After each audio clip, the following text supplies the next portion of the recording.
Bueno, en realidad nosotros vemos con mucha satisfacción, cuando digo nosotros, las asociaciones de usuarios y consumidores, que trabajamos y venimos reclamando esto hace muchos años. ¿Por qué razón? Porque los usuarios del servicio público de energía somos cautivos del prestador, no tenemos la posibilidad de elegir a quién le compramos y a quién no. Y a su vez somos cautivos respecto al pago de la factura, que a lo largo de los años se le han ido incorporando distintos ítems que no son esenciales como lo es el servicio de energía, pero que a la hora de tener que abonar la factura sí se hacen esenciales, y eso hace que la factura de energía tome un volumen, más en estos tiempos con esta política energética que ha llevado a un valor muy importante el servicio. Lo pone al usuario en una situación de mucho compromiso para poder abonarlo. Esta medida va a beneficiar a los usuarios por distintas razones. En principio, porque desobliga el pago de todos esos ítems de hacerlo de manera conjunta. Entonces el usuario va a poder abonar lo que efectivamente ha consumido, más los cargos fijos, más los impuestos de ley, digamos, en el caso del IVA y demás. Y por otro lado, no significa que el resto de lo que figura en la factura no tenga obligación de pagarlo, si así lo disponen las normas tributarias y demás, pero no va a tener el mismo compromiso de abonarlo junto con lo que ha sido su consumo de energía. Por otro lado, esta resolución forma una barrera protectora hacia el futuro para que no se sigan incorporando ítems, porque en realidad las facturas de todos los servicios públicos han pasado a ser una caja recaudadora tanto de municipios como de gobiernos provinciales como del gobierno nacional, basados en esta obligatoriedad que tiene el usuario y en el miedo que tiene el usuario a que le corten el servicio si no abona la factura. Esto va a flexibilizar esa situación y va a permitir que los usuarios tengamos el derecho de manejar nuestros tiempos y nuestra economía de una manera diferente. Indica que va a tener que pagarse el servicio eléctrico y los impuestos, no en ese momento si no puede, pero luego sí. Sí, claro. Nosotros estamos planteando que haya un modelo troquelado, sí, donde se pueda dividir en dos la factura y que el usuario pueda pagarla toda en el mismo momento, o pueda abonar primero lo que es exclusivamente lo que ha consumido de energía, sí, y por otro lado el resto de los cargos. Bien. Eso es lo que apunta la resolución. El ARSEP controla, porque decías que todas las facturas en todas las cooperativas y servicios eléctricos y demás, EPEC, está llena de impuestos. ¿Se controla desde el ARSEP que todos esos ítems y demás estén vigentes? Porque en algunos casos, como por ejemplo en Río Tercero, había ítems, teniendo en cuenta las protestas que hubo, que no eran correctos cobrarlos, ¿no? Bueno, en realidad esta resolución lo que viene a establecer también es de que ninguna distribuidora eléctrica, ya sea EPEC o cualquiera de las 204 cooperativas que hay en la provincia, va a poder incluir en la factura ningún ítem que no sea autorizado expresamente por el ARSEP. Es decir, si bien el ARSEP venía controlando y autorizando modificaciones tarifarias, no había una norma que estableciera esta situación. Inclusive, fíjese que hay tasas municipales que tienen que ver en muchos lugares con el espacio aéreo, en muchas localidades, y bueno, eso también se va a prohibir de que se cobre en la factura un espacio aéreo, basado en la ley 9087, que le prohíbe a los municipios donde presta el servicio el EPEC cobrar ese tributo, y nosotros estamos pretendiendo que se haga extensivo a toda la provincia para poner en un pie de igualdad a los usuarios del interior de la provincia con respecto a los que tienen el servicio prestado por la empresa EPEC.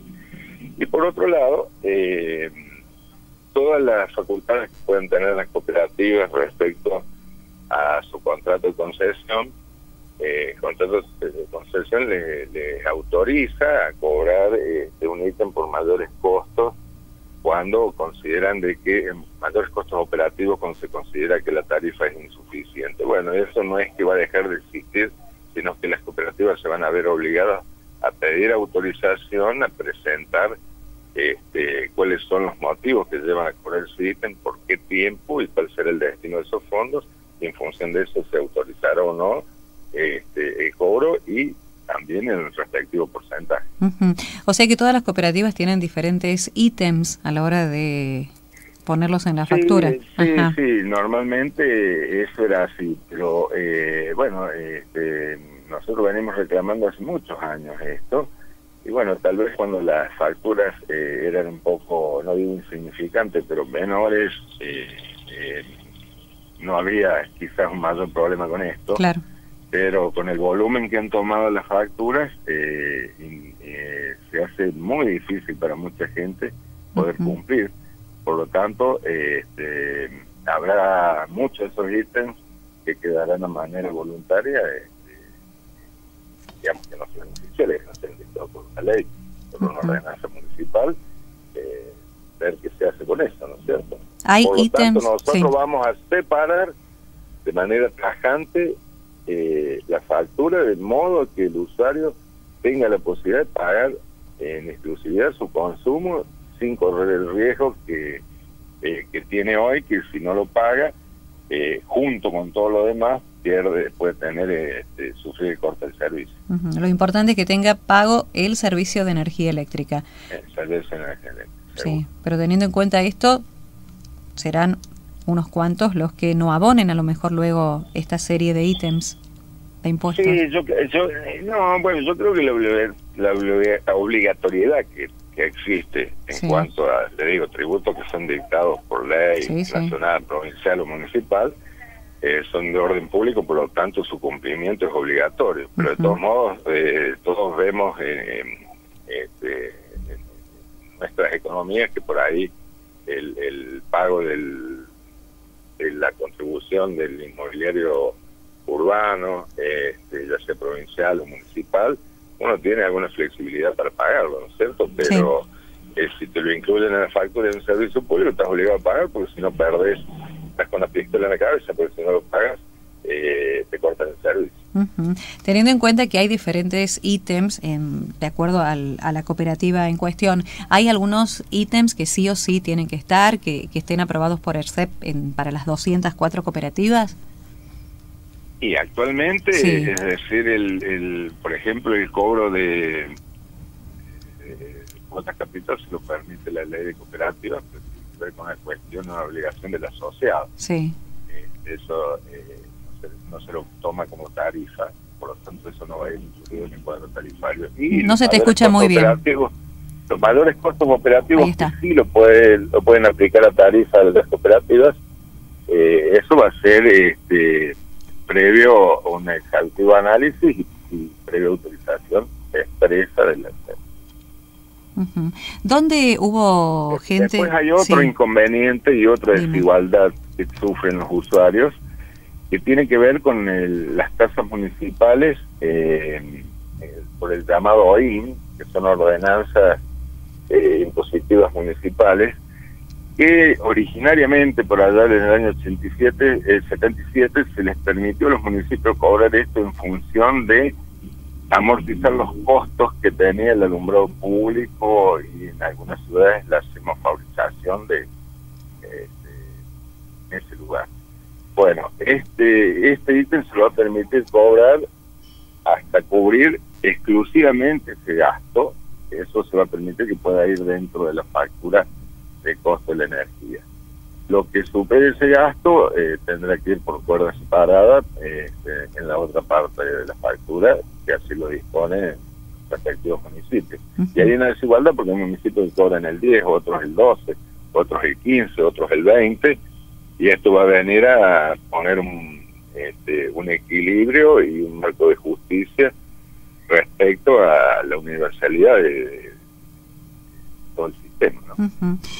Más allá de Río Tercero, de Colonia Tirolesa, ¿en qué otras ciudades los vecinos se unieron para reclamar por este aumento en la luz?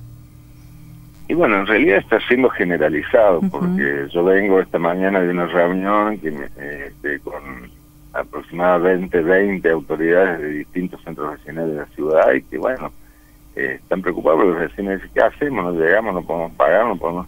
Es decir, aquí en la ciudad, y bueno, y también ha pasado en Tras la Sierra, en Villa Dolores, que es una cooperativa grande, que es Submarí, en Colonia Carolla, en realidad.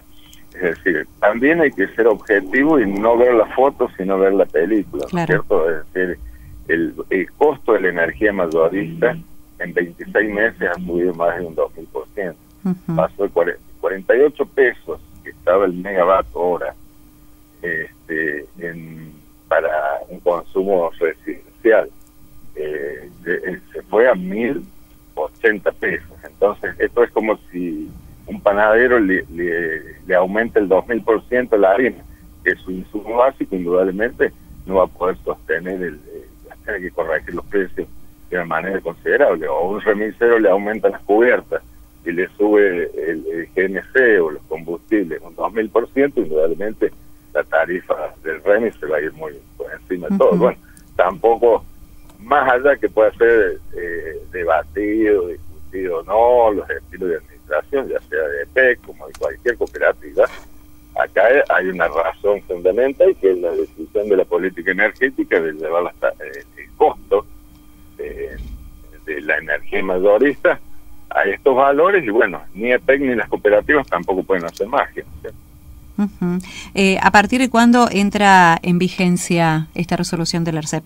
Esta resolución, a partir de su publicación, en 30 días, todas las distribuidoras eléctricas deberán presentar el modelo de facturación, para lo cual el ARCEP seguramente dictará una orden de servicio fijando un modelo estándar, que también nos va a permitir un mayor control y una mayor posibilidad de parar los valores y de comparar sobre todo los valores en toda la provincia. Y además, esto también es un beneficio para el usuario en cuanto a la interpretación de la factura, porque acá va a quedar bien claro cuánto es lo que efectivamente gasta por su consumo eléctrico y cuánto es lo que paga por los cargos que están asociados, incluidos, pero que no tienen que ver con energía.